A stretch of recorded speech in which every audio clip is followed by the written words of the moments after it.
Hi, I'm Barry Gilreath, your host today. You know, young people are very, very important to the Lord. They're important to the family.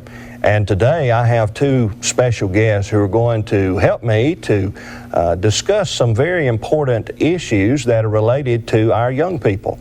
I have with me Paul Sain. Paul is the evangelist for the Pulaski congregation in Pulaski, Tennessee. And we also have Cliff Goodwin, who is the evangelist for the Ironton Church of Christ in Talladega, Alabama. Brethren, thank you for being with us. You've been with us in the past and have always done a wonderful job, and appreciate so much the works that y'all are involved with for the cause of Christ. So let's think about some common ways that young people get hurt, and we're not talking about falling down, off the stairs or the skateboard per se, but there are other ways that young people can get hurt. Correct, Cliff? Well, that's true, and it doesn't take someone who travels the world, Barry, to see that there are so many hurting lives around us today, and in many, many instances, these lives are often young lives, young men, young women, who have made some bad choices. Sometimes they have been placed in situations that really were beyond their control also, and in both cases they are hurting.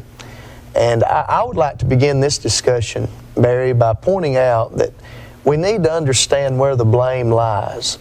And sometimes, particularly in a younger life, when a young man or a young woman, they encounter tragedy, or they begin suffering some consequences, maybe even because of their own actions, the temptation is often there for them to point the finger toward God and say, if God loved me, then I wouldn't be hurting like this.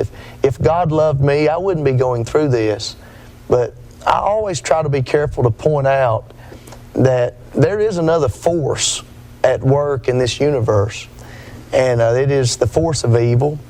Satan, of course, is the ringleader, if you will, of the forces of darkness. And our Lord Jesus Christ, He termed the devil on one occasion as a murderer from the beginning. John 8 in verse 44. And I would that people would understand that the pain and the sickness and the sorrow and the hurting that is in this world is ultimately in this world because of sin. And because the devil in the beginning did what he could do to introduce sin into this world. And I think it's beneficial for us to start there, and that way we don't fall into the trap of blaming God for something that is in no wise God's fault. You mentioned a moment ago, Cliff, about sometimes we get into the finger-pointing mode. I'm afraid at times teenagers, young people, are pointed at and categorized and spoken about in such negative terms of our young people are going to the dogs, or they're just all bad, and so forth. And that's not true either. There are some who are involved in evil. There are some that have made tragic mistakes. But if we were to get behind the scenes, we might find that many of those who have been involved in things that are wrong have parents who failed them. Parents who did not train them and teach them and instruct them in the way of God or help them. Maybe they did not have a good parental influence at all, even in their life. And thus, to look at it from that standpoint too, but there's a lot of great, wonderful, godly young people still among us today. And to just blanketly put them all in one sack and say they're all bad is just unjust. We also need to maybe add the idea, it's tough being a young person today. It's just hard. I know that when I was a teenager, it was bad enough. The temptations were many. But I'm of the opinion, I'd be interested in hearing either of your all's thoughts, I'm of the opinion that it's much more difficult today. Satan makes so many other venues or opportunities available to them that is so trapping and so destructive. I agree. I think about some of the things that are available to young people today that were not available to young people, 20, 30, even 40 years ago, such as, and we've talked about in previous programming, the internet. It can be a blessing, but it can also be a cursing. And you think about some of the programming that's on television today that our young people are exposed to. When we were teenagers, growing up, there were things there that perhaps people would have thought would have been offensive, but they don't even compare to some of the things that are on just the regular television for our young people to see today. And so, yes, I do believe that it is something that young people are having to struggle with, even more so today than in the past. I had a teenage girl sitting in the floor of my den just 3 days ago. There were several of us gathered around, and she was describing the conditions that prevailed in the high school. Not just language, but in this particular conversation, she was talking about those that were sexually involved in the bathrooms, in the day-to-day high school. Not just smoking, not just drugs, those things were there too, she referred to, and not just the language that's constantly hideous, but this particular conversation focused on those that literally, as you walk into the bathrooms or walk around the corners in the cubby hole, so to speak, of the high school, and I'm not wanting to be offensive, but hands in underclothes, or even more involved than that was taking place. Common, she said. It happens almost every day. It would not have happened. I know that there were boys and girls that were involved immorally in my day too, but it wasn't to that extent, and thus it's just so much drastically more difficult to be righteous or holy as a young person today. I believe the fact of the matter is, Barry, as both of you have indicated, children growing up today are not living in the Leave It to Beaver world. They're growing up in an entirely different world, That's right. an entirely different moral climate than did their grandparents. And I think it would be senseless, really, to ignore the differences between growing up today than what it was like to grow up 2 generations ago, especially. But that being said, we need to keep our eye on the enemy. In any struggle, in any conflict, it's always necessary that we know who the enemy is. And Peter identifies for us clearly in 1 Peter 5:8.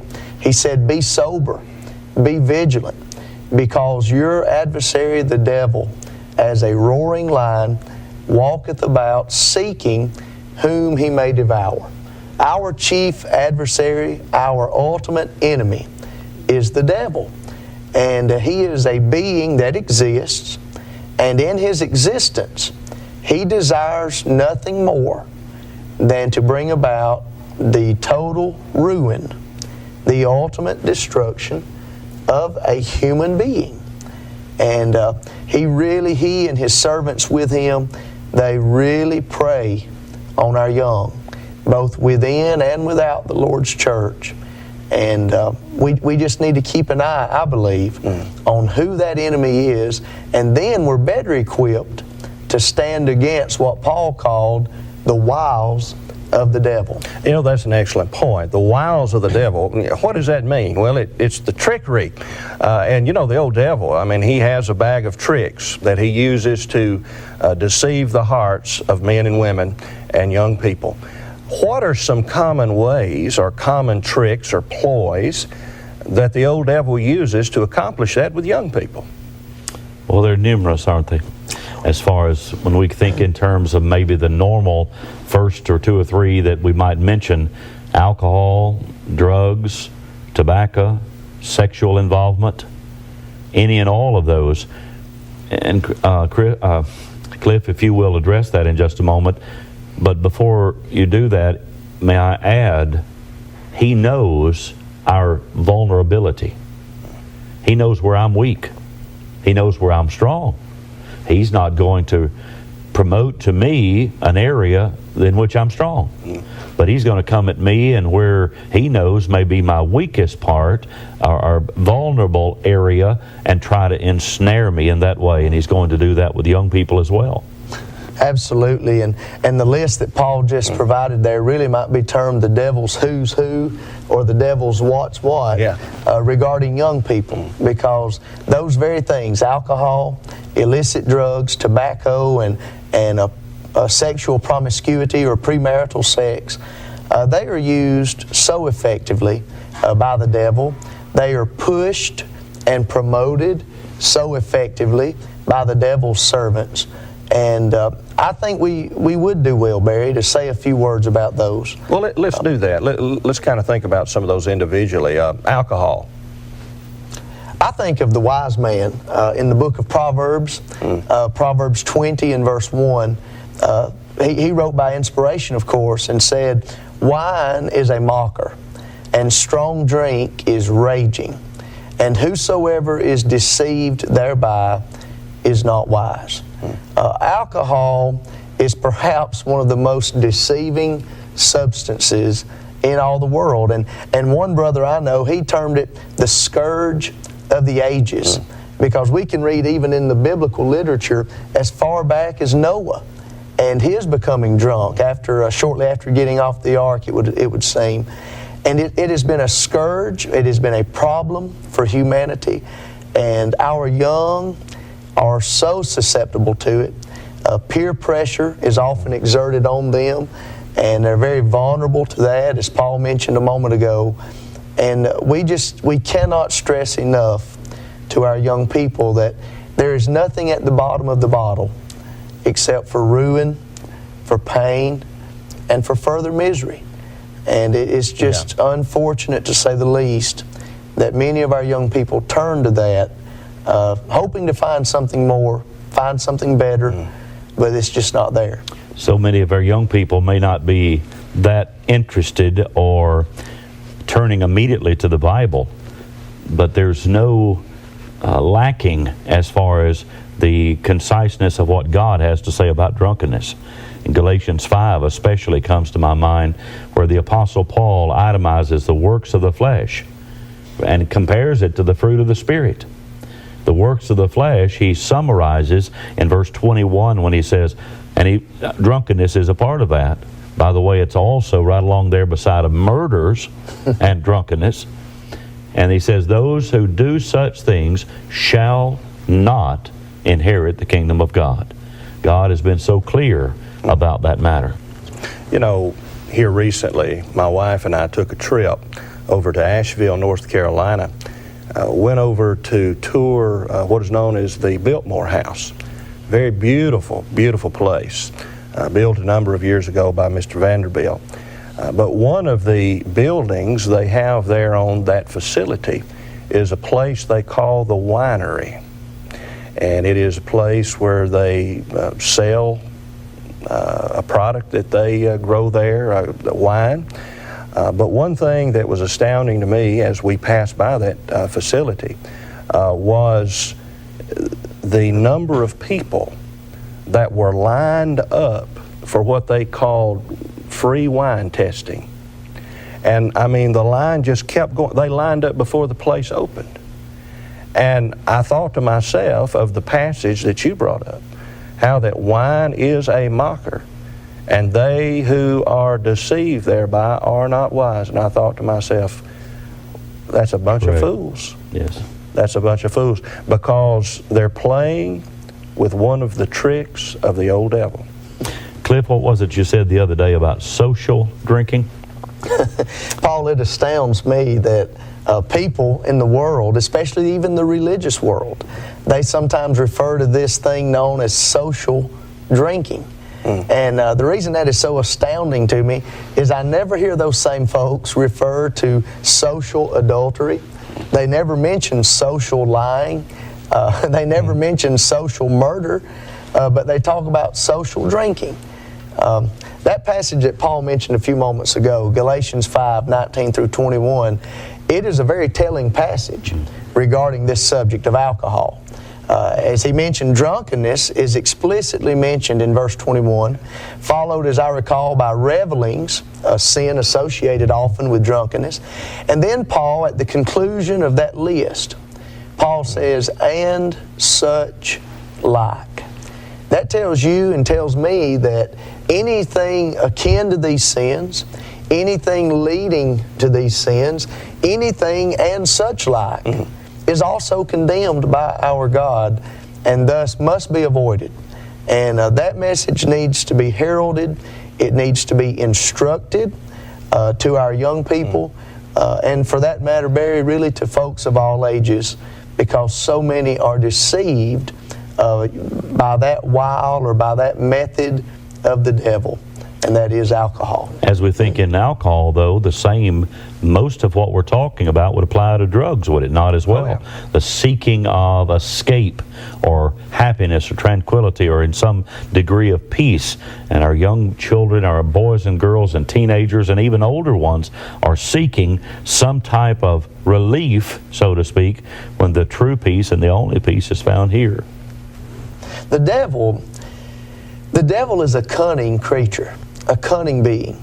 And one of his trump cards, we touched on it earlier in this broadcast, one of his trump cards is the misplacement of blame, or getting people to think suspiciously about God. And akin to that thinking or akin to that concept, many young people sometimes have the mentality that God doesn't want me to have any fun. You know, God's trying to keep things from me. God doesn't want me to enjoy time with my friends on the weekend. But when it comes to alcohol, and when it comes to illicit drugs, and even for that matter, when it comes to tobacco, God only wants what's best for young people now in this life, and He certainly wants what's best for young people in the next life. You mentioned tobacco, and that's a subject that I'd like to talk about for a second. It was 1972 when I laid down the cigarettes for the last time. I had smoked almost 3 packs a day at that time. I didn't quit because I didn't like it. I enjoyed it too much. I was personally addicted. It was hurting me physically. Now, I knew what the Bible says concerning the body and the temple of God and not being under the power of any, and I knew what the Bible told me. But I didn't care. I just knew what I wanted to do.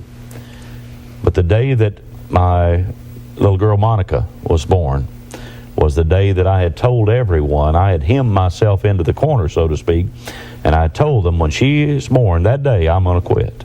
And I did. You don't become addicted if you don't start, whether it's alcohol or tobacco or other things. I saw a cartoon the other day that said, and it showed this man puffing on a cigarette, and he said, "Who's the sucker?" and obviously the poignant point that was being made, it's a dangerous thing, and our society is becoming more familiar with it. I recently heard you, Cliff, point out the fact that none can argue with the medical inadvisability and the foolishness of smoking tobacco. No, absolutely not. It's beyond question, I believe, Barry. Yeah, and I tell you, it's just a horrible, horrible thing to look at someone who has been engaged in the use of tobacco of various kinds. I mean, I have stood by the bed of a man literally who gasping for his last breath, and I watched him die, lung cancer. I once heard a man say, you know, years ago I started smoking to prove that I was a man. And he said 30 years later, he said, I quit to prove the same thing. Absolutely true. And, you know, that's something that young people need to think about. And you're right, there is a lot of information out there that describes the detriment that this has to our health. It has a bad influence upon those who are around us. Many bad things that we could say certainly about the use of alcohol and tobacco. And I just want to thank you all for being with us today. We've had a good discussion, very important discussion, and we need to continue this. But we want to thank you as well. You have been a good guest today. And so until next time, I'm Barry Gilreath, wishing you a great day. Speech on. Living room Apple TV. Music rec selected. Timer selected.